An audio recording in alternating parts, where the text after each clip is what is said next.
Hey guys, welcome back to Karmic Central. Today we're not going to sit through the 4 hour deposition, okay, that Bill Clinton just gave last week. We're going to cut straight to what the media didn't emphasize, the inconsistencies that matter, and the patterns that seem to be repeating, okay? So this is going to be a condensed breakdown of the Bill Clinton deposition connected to Jeffrey Epstein, and then we'll ask Spirit what exactly is happening between the lines, okay? So just to give you a few little points to summarize, all right. Um, Clinton used this strategy. It was like throughout the interview, you could tell that he was trying to distance himself and minimize his closeness to Epstein. Okay. He repeatedly reframes a lot of the meetings as like a charitable event or, oh, I was on this trip over here for this event, whatever. He also does a lot of over anchoring on, I don't recall. I don't recall. But then he will narrow certain things down in the timeline when it's convenient. So that was kind of interesting to see. Um, and then he did something where it even came down to him like broadening the timeline when it seemed a little too risky. Like he kind of backed out of a lot of questions, and you could see why, for what reasons. And this is one thing that I want to say, just as an observation from seeing the video in full so far.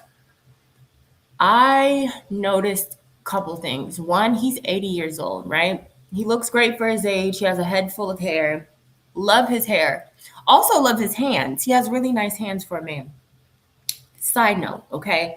But I do feel like he was kind of leaning into him being 80 um, in a way to kind of like appeal to, this oversight committee, whatever, whoever was controlling the deposition, okay? So there's that part. Now, it felt like the pattern that he wanted to kind of solidify in the early stages of it was like a controlled sense of forgetting. So it was like selective memory here and there, but certain things he could like flesh out full details. And I'm like, well, how did you know that? Now let's get into the flight log questions, okay? Because this is kind of like the undisputed thing that he can't, I feel like he's having a hard time trying to explain. Because he disputes or refrains a lot of things, like the frequency of certain flights, maybe the purpose of the flights, who organized the trips, who else was present. Now, some of these details, again, like he said in the deposition, he was like, "I'm 80 years old." Well, maybe I don't think he said that part, or maybe he did. He said he was 80 years old, and he that was like 24 years ago, so he can't remember everything. So again, selective clarity. Now, when it gets down to the visitor logs, okay, and the inconsistencies there's something about him being asked about the visits to Epstein's locations, the Secret Service presence, any reasons for meetings. He answers very vaguely, okay? It's almost very circular, if you will, and oddly casual. It's like he laughs. He kind of minimizes not only the relationship, but the seriousness at times. That seems slightly inappropriate, but it also just feels like he's extremely nervous. Now, one thing to say about his nervousness that I noticed was the fact that he was shaking a lot, like trembling. It was a slight tremor. Now, I don't know if he has like some Parkinson's or if this is just a part of natural old age or whatever, but I wasn't sure if it was like him being nervous or if it's like a medical issue. Okay. But it did kind of play into certain line of questioning. Now, the association discrepancy is where I kind of want to get to because this is where he asserts himself. He says a lot of times like Epstein was just an acquaintance, but everything that as far as like evidence is concerned, the logs, the photos, the testimonies from other people suggest that there was a familiarity, and he keeps trying to downscale the relationship, which I think is probably where maybe not him, but other people who fall behind him as far as this Epstein class is concerned are going to have a hard time trying to back up because I don't think they're fully aware of everything as far as evidence is brought up against them. And I think that's by design. I wouldn't tell everything to them either. I would just ask them questions and see if they, hang themselves. Now, I want to get to the tone shifts really quickly before we get into these questions.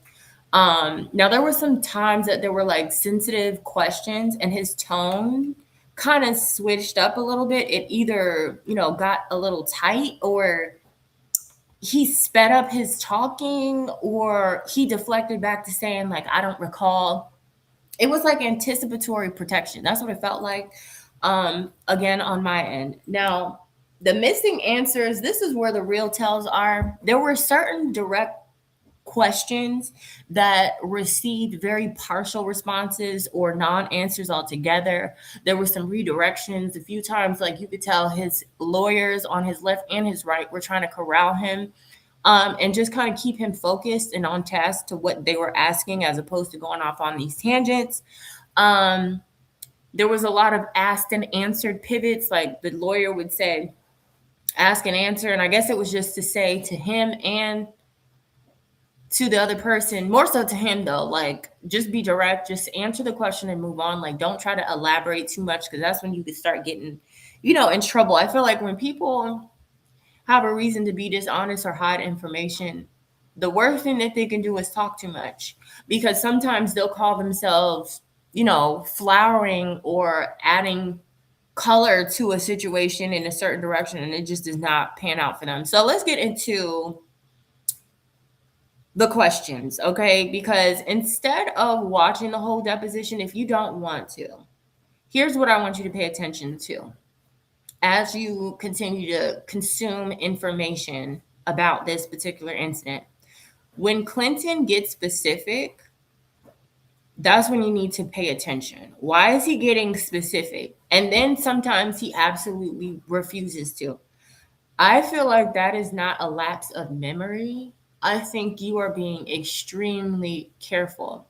Another thing to pay attention to, when he repeated certain phrases, it signaled, a rehearsed kind of memory. Like, when the lawyers, before you go on trial, I mean, this is based off of the movie, child. I don't have experience. But before you go to trial, you've seen in movies countless times where the lawyer the night before or the week before or whatever is going back and forth with their client and practicing questions on the stand, just so that they can become more familiar. Oh my gosh. See, this is what happens every time I try to do a reading. My puppy thinks that I'm not paying attention to her. She just went into the bathroom and took a roll of toilet paper and shredded it all over the living room. So I had to stay focused. Now, there was another thing. When he was distancing himself from a certain situation without denying it, that was kind of like strange too. I can't remember specifically. It was like something about, I think it had to do about a trip. He did it a few times, actually, now I'm thinking about it. But I did notice that when the timelines shrunk or expanded, they were to fit the question. So it was more like he knew he was given information on what to speak about and obviously what not to. And you could tell exactly what those things were. So that played out into like the energy of the room, I feel like, especially when it came down to travel, visitors, or private conversations. There was a lot of things that he recalled specifically and things they asked about him specifically that he either spoke to or didn't. And it was just kind of like strange. So the deposition wasn't necessarily chaotic. I would say it was a strategic play, and probably very well played. Like, I'm going to do another video once I finally settle in and watch the Hillary Clinton deposition. I'll probably do a review on that as well, but I did want to get him out of the way first. Now, let's get into these questions, because I feel like with a lot of these people that we're going to see called forth, we're going to have to read between the lines with some of this stuff. Even though we have plenty of actual factual information to, look to, I think there's still going to be a lot of people who are, they're not going to willingly go to the slaughterhouse, okay, if you will. Now, let's get to these questions. I do want to get to this board that I pulled before I started the recording. Now, these cards may be in reference to, actually, let me do a couple of things first. So, I do have this new little dashboard that I've set up for these geopolitical readings that I feel like is going to be helpful in real time when I do like energy updates on world news and stuff. So, let's move to that for a second. Wait, hold on one second.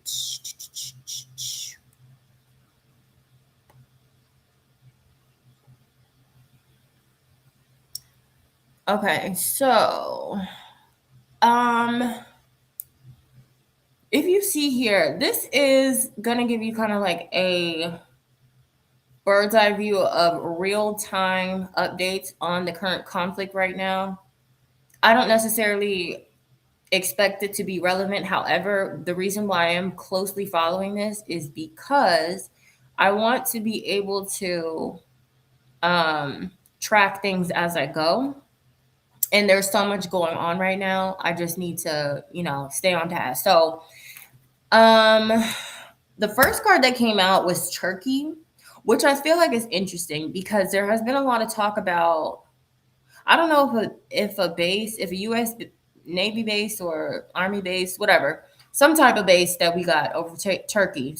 There was a discussion that I came across where they were saying or no, it's not a US military base. I think it's like NATO. So Turkey is, the geopolitical crossroads between Europe and Asia.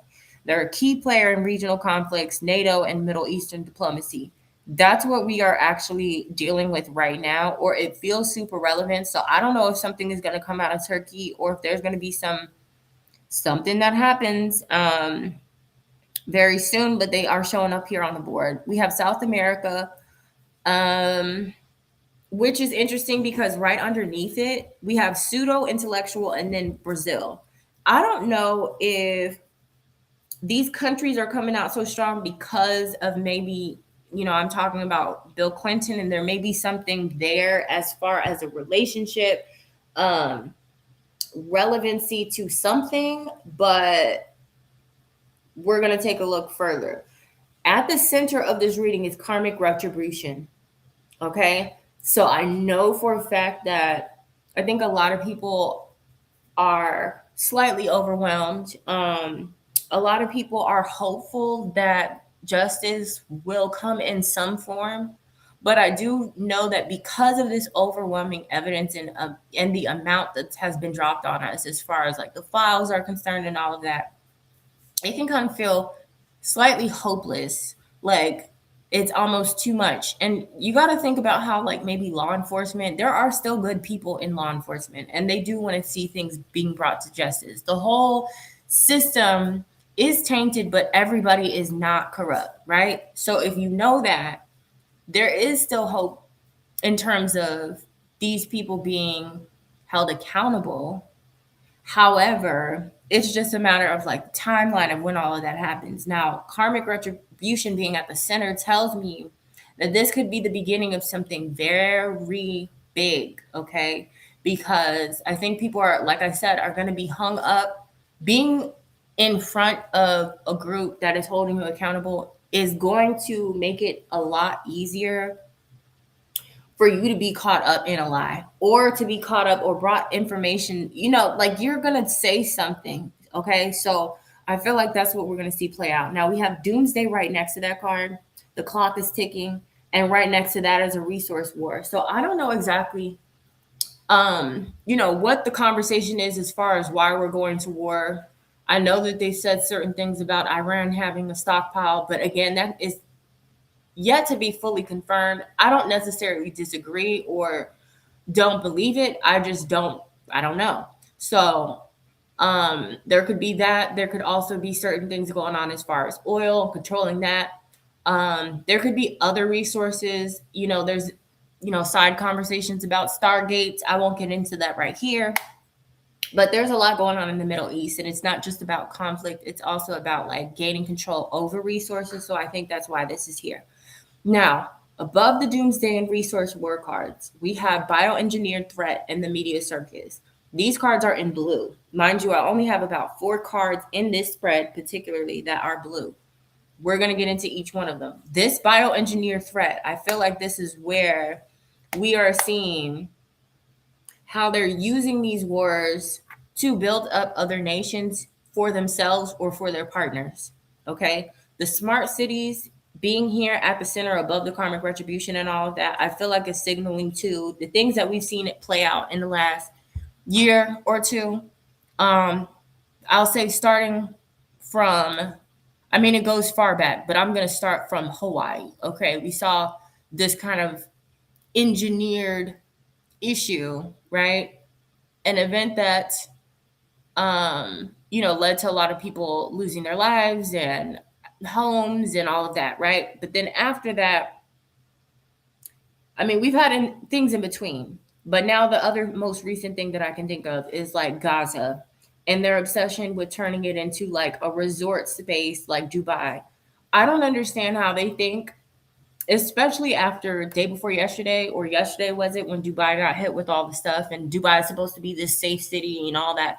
I don't think they understand, like, the Middle East has not really ever really been a place that I feel like the majority of American people feel comfortable going to because of the conflict, right?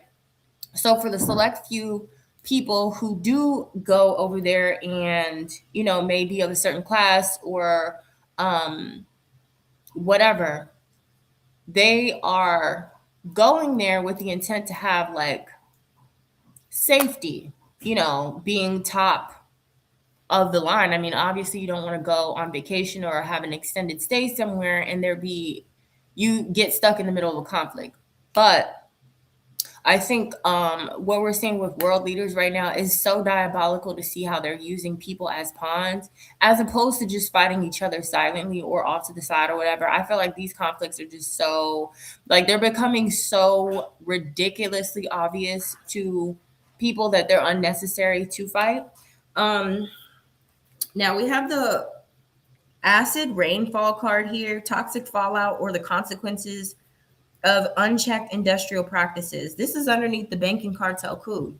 Now, mind you, again, I'm talking about Jeffrey Epstein, Bill Clinton, and we are talking generally about politicians and corrupt officials who have been pocketing money from wherever, the Federal Reserve or, foreign aid or whatever the case is, and lining their pockets with it, right? So there's something about that, them controlling like the banking. We also know that a lot of these conflicts do affect our stock market and all of that. Cool. Now, go back to my last reading that I just did this morning, where I just tried to pick up on like what is the new news cycle that we're walking into right now. We already know about the Epstein files. What is going to come after this? We just started this war. What's supposed to come after this?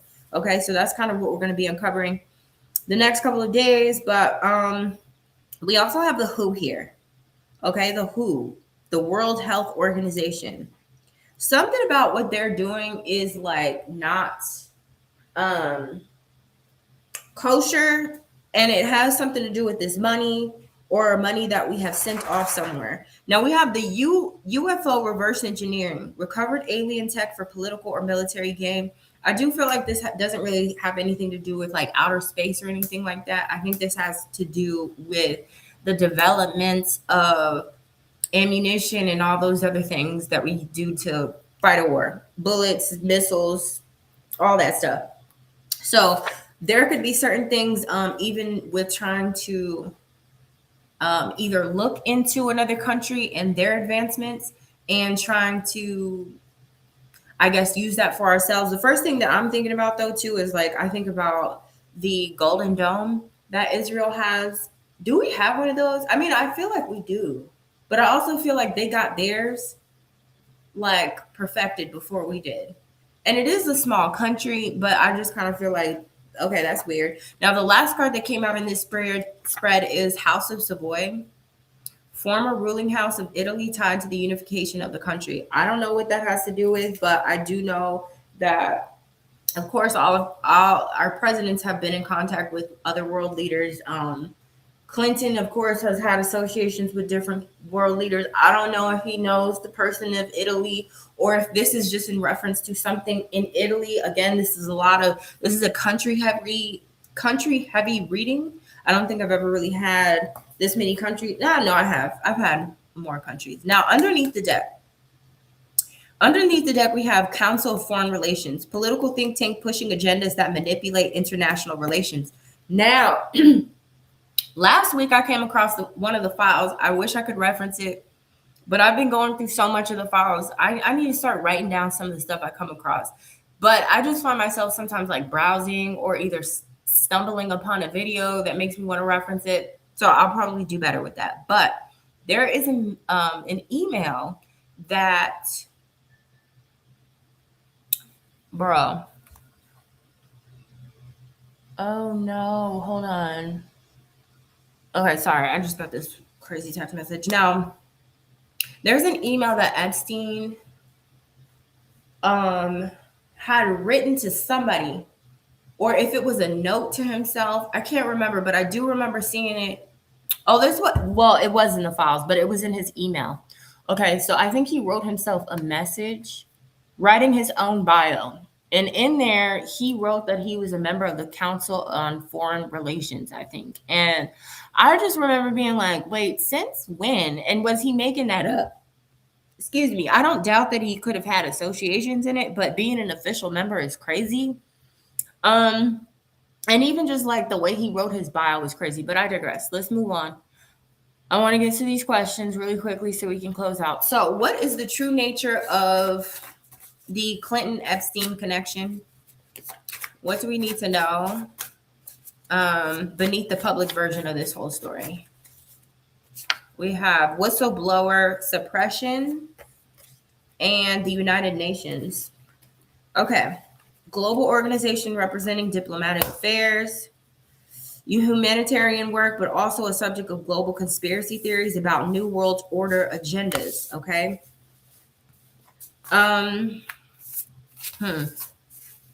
All right. So the true nature of this whole situation is there's something going on with the UN, or they know something. We also, you know, I think they were saying in one of those meetings last week that the recent drop had brought things to light that there was obviously some crimes against humanity. So that could be why this is here. Whistleblower suppression. This is happening right now, or the true nature of this whole situation is like allowing those that need to come forward who have been suppressed to come forward, but also it is a ploy to still suppress the majority. Okay, so I think they're willing to sacrifice a couple, but I think ultimately, like, it would just, in their mind, I think too many, because even when I think about it, when I think about how long it's going to take to actually get all this done, and even the way that they dropped the files to make it almost impossible to sift through, I think part of the delay is that there was so much information. And we still don't even have all the files. That's what's crazy. But we have 3.5 million. And I think that was still too much for them to go through. And just for investigators to have to do thorough checks to confirm and verify all these different things, that's going to take so much time. And I feel like that's something that if you ever came across QAnon, he was, I mean, we say he, but we don't know who he was. I remember he dropped this list of celebrities who had been killed, arrested, or were cloned, right? And this was around COVID. And part of the narrative is that why we had COVID wasn't just about the virus. It was about transporting all of these children and at different locations where there may have been like underground tunnels or whatever, right? Now I can get into that story another time. But I will say this. There is something that is going to be uncovered. I'm going to hold off on my own personal speculation. Let's just get to this next question. because I have too many other videos to do. Now, is there a hidden purpose behind the minimized timeline? Is there a hidden purpose why Clinton is minimizing his timelines?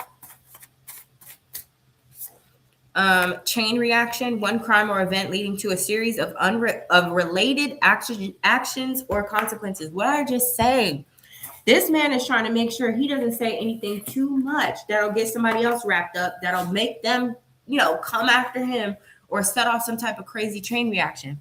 And what's so funny, in the deposition, he mentioned something about Trump, right? Him having a conversation with Trump, and why there was a question posed about, there was a statement made by the person asking the question about Trump being familiar, being friends with Clinton, and Clinton confirmed by saying, yes, like Trump was friends with him, but I remember having a conversation around 2002 or 2003 in regards to their relationship status. And basically Trump said that we had a falling out, and it was due to a piece of land, like a land deal that went through, I guess, that Jeffrey wanted and got, or something like that, but they had been in dispute over it, and it kind of soured their relationship. So I say that because Clinton made a point to be like, well, I remember having a conversation. He told me, X, Y, and Z, and he ended up repeating the scenario all over again too. He was just saying what I just said about like why they had a falling out and all of that. And he said he didn't think anything of it. And, I guess Trump had told him that in passing. So that's why I feel like this hidden purpose behind the minimized timelines has to do with the fact that they're afraid to say too much. But in him doing that, he's confirming that, okay, yes, he is familiar with Jeffrey. Trump and him had a very close relationship. That's another person who tries to minimize and downplay the relationship. And I think we have to keep looking at people who do that, because especially if there is a trail of actual photos of you, I think it's that part is wearing off, where you keep saying, I don't know who this person is, but how many times am I going to be photographed with somebody I don't know? I don't care if we do run in the same circles. I know you at some point, right? So let's move on. What energy sits behind the I don't recall responses? What is that? What's the energy sitting behind the I don't recall? Economic hitman, figure whose job is to manipulate developing countries into debt to gain control over them. Okay. He's a cog in the wheel, or like the machine or something. He's been an economic hitman. That's what this feels like. It's like he knows what the things, like he knows what comes from this whole thing. He knows what he's done. He also knows the risks of this going left if he has to either say more about a particular person and the fallout from that. If he has to, it's something about like them understanding the assignment. Okay, they understand the assignment, they know what it is, but they're not trying to, it's like plausible deniability. What does that mean exactly? Hold on. Let me look up plausible deniability. I think I know what it means, but I do want to get the actual definition. Bear with me. Okay, so plausible deniability. Sorry, I'm having trouble understanding right now. I wasn't talking Please to you. try a little later. Alexa girl. Plausible deniability is a strategy allows leaders to evade accountability for controversial actions by ensuring no direct evidence links them to the decision, often using vague, indirect orders. What I say? Thank you, Spirit. Okay, so the energy behind it is, I don't know nothing. I don't know nothing. I did not have sexual relations with that man, that woman. I don't know these people. I don't know Ghislaine. I met her through Jeffrey, but I don't know her. I don't know what she does. I thought he was her secretary. That's the energy that he keeps trying to say. He's trying not to confirm people's roles, because then that would mean that he understands and knows certain things. I think they even blatantly asked him some question like, They asked him something about, I should have wrote some of this down, but I was multitasking. It was something to do with like, do you, damn, I can't even think. I'm kind of like losing my train of thought right now. So whatever. He is trying not to get into a trap. All right. Let's go. Black bag job just flew out. Okay. On top of the economic hitman. Okay, so covert operations involving burglary, theft, or data breaches. Again, this could be an array of things. Black bag operations can take care of a number of things. People dying, all of that. So, were the disputed flight logs really truthful? We have Sky and Pentagon. Hidden connections to secret space programs and black projects. Okay, so here we go again with these black projects. What the manipulator is underneath the deck, a leader who uses deception and charm to sway the masses. Now, I will say this kind of does feel like what he was doing. In the deposition, I told you he was leaning into him being 80 years old. Now, he's a completely aged man, right? But he's not like terrible looking. I mean, so, and he's charming and he's from the South. And, you know, like he has these qualities about him that made it easy for him to win the election of presidency like a long time ago. And I feel like he's leaning into that a little bit because he's our former president. I get it. I think he was one of the more likable presidents. But I still feel like he was kind of inappropriate. I won't say it was fully inappropriate, but it did feel like certain times he would try to direct the conversation elsewhere and talk about like they would ask him about what trip he took, and then he'd start going off on a tangent as to why he was at the trip. And Chelsea was there with him, and Chelsea wanted to go do this and this, and we only went once though. But I remember everything about the wedding and the wedding, this and that. But I can't remember like what, you know, like it was like all these random ass details that he remembered. And again, I don't know, I can't really fault him for that because there's so many things I remember. But then don't ask me about like what year I graduated high school. I don't know. I like those are details I just don't know. So I could kind of see, you know, again, it's plausible deniability. You don't know the full answers to certain things, and he's leaning into that for a reason. Let's go to what's undisclosed. Okay, so what undisclosed individuals intersect with this testimony? What undisclosed individuals intersect with this testimony? Because there was a couple times too that they went off the record, and I don't know what they was asking. They were asking about specific people. Certain times they were asking about, I think, minorities or not minorities. What am I trying to say? That was the minority something, but they would ask about minors, I think, and then they would go off the record. All right, history repeats by design. Untouchable mogul just flew out. What was the question again? Oh, okay, about the intersection of like who also is involved.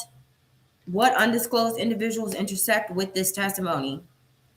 Untouchables, the untouchables. Okay, they've evaded exposure so far, but how long can they hide? What? Okay, and history repeats by design. I think, you know, what we're seeing as far as the level of corruption is so beyond what we can really comprehend that we know a little bit. We've kind of been spoon-fed and found resources to kind of understand. You know, we're past the age of Aquarius, so certain things have to be revealed to us. But there's something about them feeling like they were so untouchable that it would just automatically roll over, and by design, everything would fall into place because that's what it's been. You know, like they've been able to do that for so long. So why would it be different? All right, so let's move on. What were any key facts intentionally omitted in this deposition? Were any key facts intentionally omitted in this deposition? Oh gosh. All right, we have the libertarians. We have offshore. Oh Jesus, there's too many cards coming up. Hold on. I'm not taking this, but it says Afghanistan is on the floor.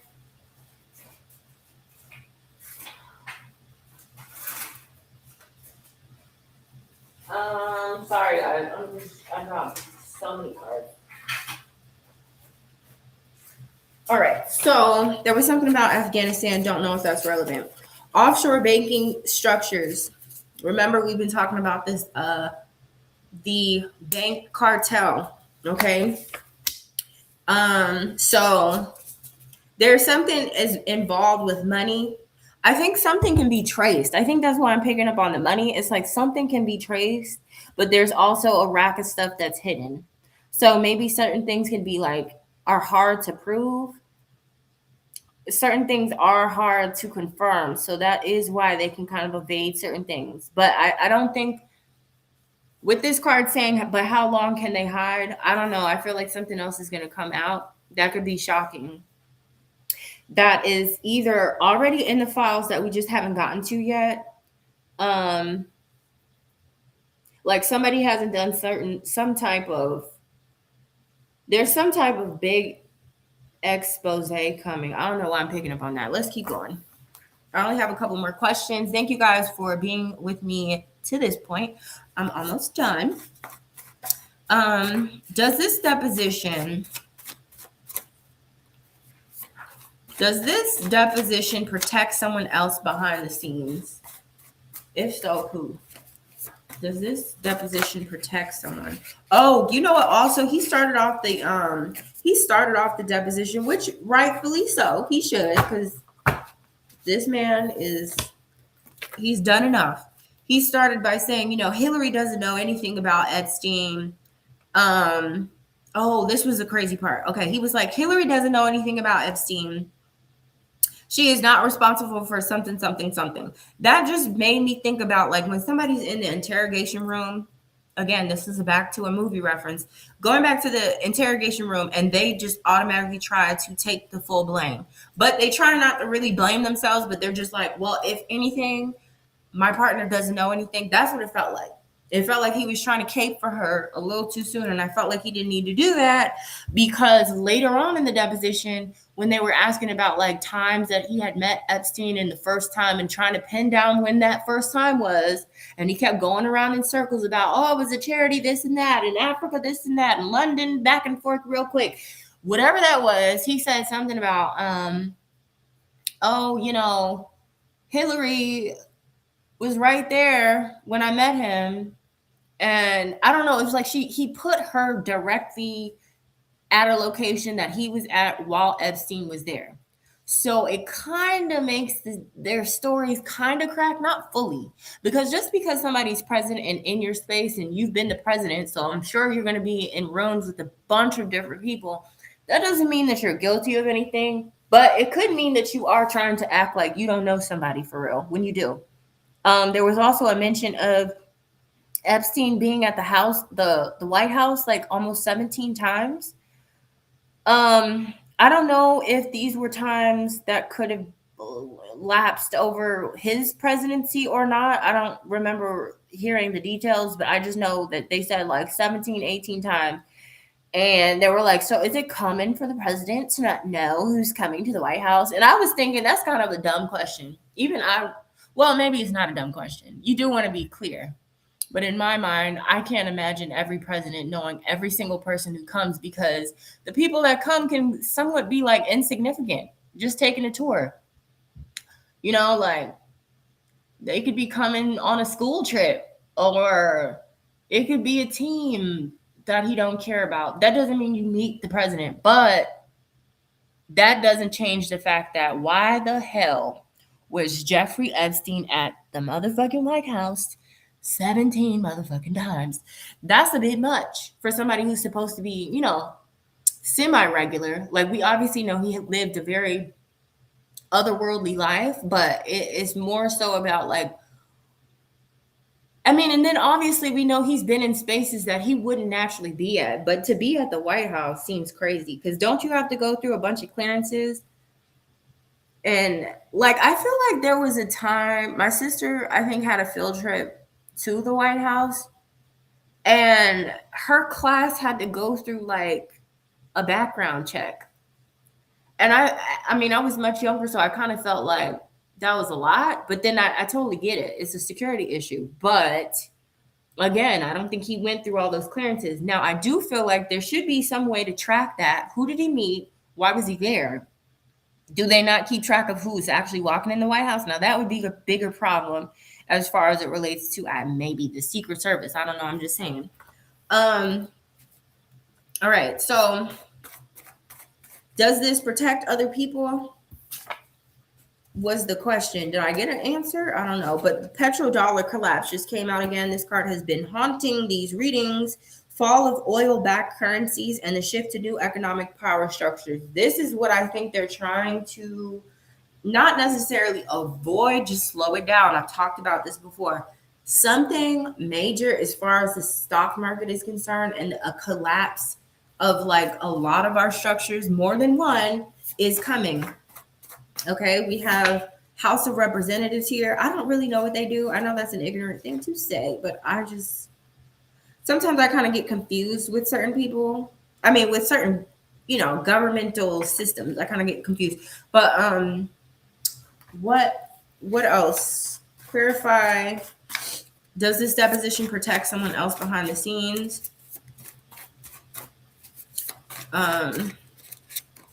Is that what I was asking, child? I'm about to lose my place in my own notes. Okay, the money launderer. Process of concealing illegal funds through legitimate means. Oh.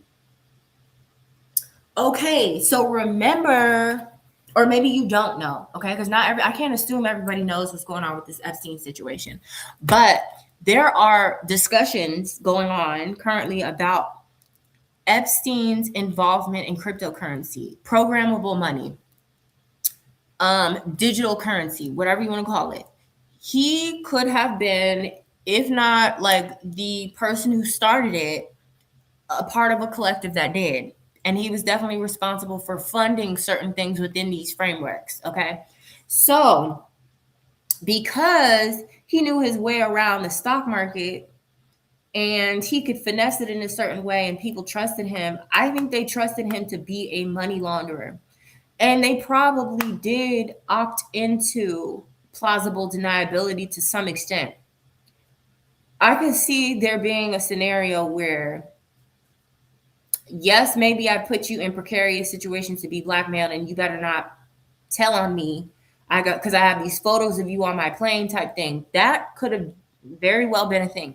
But I think he also had like a second security aspect to certain things. It's like in that interview, he said something about like, like people in finance in the stock market or whatever, they don't explain finance to regular people in like layman's terms because they want you to feel like it's too much or too difficult, too complex to understand. That's by design. Oh, and I said history repeats itself by design. Okay. It's okay.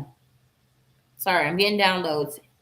This man was obviously good at helping them money launder, but they didn't know all the ins and outs of everything. So certain things that they deny and they just are saying, I don't know, or whatever, could actually be true, even though it's coming from a deceitful place. Okay.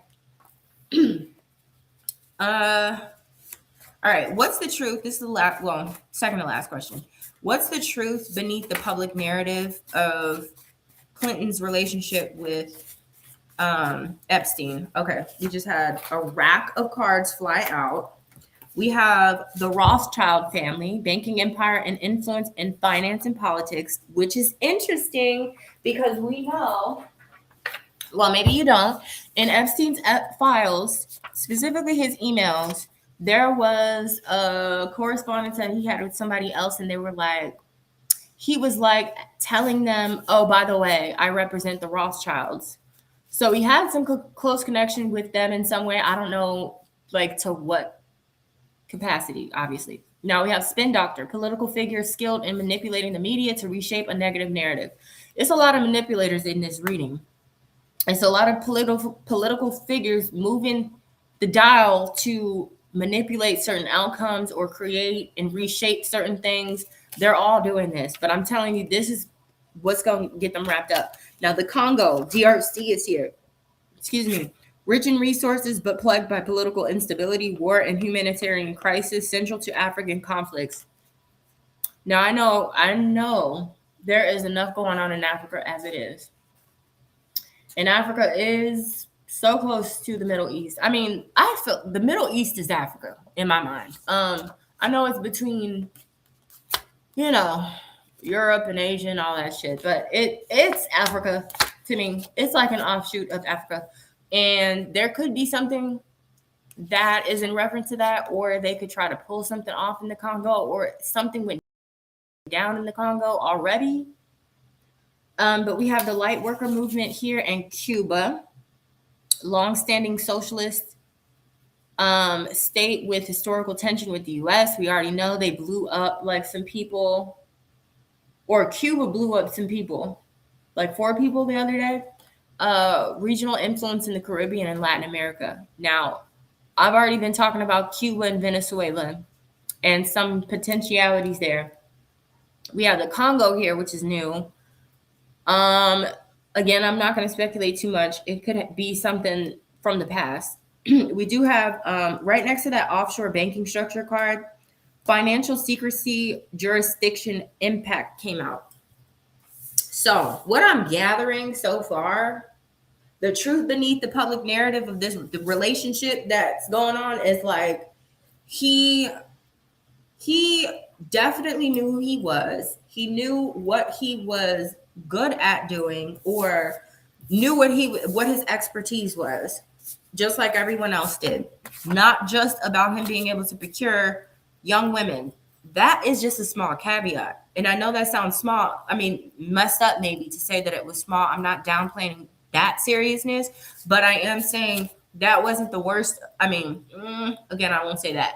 That wasn't the only thing that he was involved in. His hand was in a lot of different things. So the truth is that we may actually get some info about where our money is actually at. And I say our money as in the American people, because they have been using our money unlawfully. Now, last question. What part of the story is being actively concealed? What part of the story is being actively concealed? Public outcry ensued. Biowarfare. Intentional release of biological agents for political gain or destabilization. Avalanche effect. Cascading event caused by small triggers leading to massive impact. Rising tides. Ooh. Melting ice caps, sea level rise, and slow march of change. The slow march of change. We're in March. The slow march of change. Okay. There could be certain things that happened in March that's going to be like significant, or it could be like something could feel like it's being dragged on. Okay. But we do have this avalanche effect, and we know that when there's an avalanche, and wasn't there just an avalanche, if I'm not mistaken, or did I make that up? I feel like there was an avalanche recently, like a couple days ago, last week or something, but cascading events. This is also clarifying this chain reaction thing. So there are definitely certain things that are moving. It may seem like it is moving at a snail pace. It may seem like that we're not making progress, but we are. Okay. We just have to literally stay focused, mainly on yourselves, and stay aware of what's going on, but do not feel like defeated or even really negative about it, even though that could be an easy thing to do. Now, this biowarfare situation here, this intentional release of biological agents for political gain or destabilization, we may get some more info about that. We may get some info about like corruption on that level, not just with money, but about like intentionally trying to harm citizens of different countries, whether that be our own or internationally, through biological agents. And this could be literal or figurative. So I could be talking about like an actual virus that can infect a person's physical body, or I could just be talking about the population being infected by certain agents, okay, sleeper agents, whatever you want to call them, for political gain or destabilization, which is what we have been seeing. On top of these major headlines, we've been hearing these little pockets here and there in these small towns of like, the Texas shooting thing. I haven't even followed it, don't care about it. I know what it is already. I don't like necessarily calling it a false flag. I just know what the hell it is, okay? And it's not nothing for me to really get too worked up about. I just know to add it on the board, okay? So this was the high impact breakdown. I hope it made sense to you guys. No filler, no 4 hours, just the patterns that matter. Now, if you want the deeper dive into the Epstein network files, let me know because we're going to enter the territory the media barely touches. Okay, so comment your intuitive hits that you've had while I was doing this reading. Like for the algorithm, it helps me so much. Okay, and subscribe for the intel drop. All right, that I have. We talk about an array of different things. Currently, right now, I'm covering a lot of Nancy Guthrie missing persons cases. I am going to be covering some other cases that happened around the same time that I was meant to get to that I didn't because this one completely overshadowed and drained the hell out of me.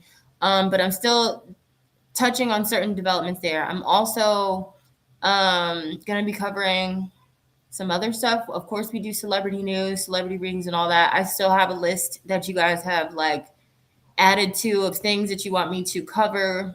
Don't worry, I have not forgotten. Okay. I love you. I will see you in the next one. Bye.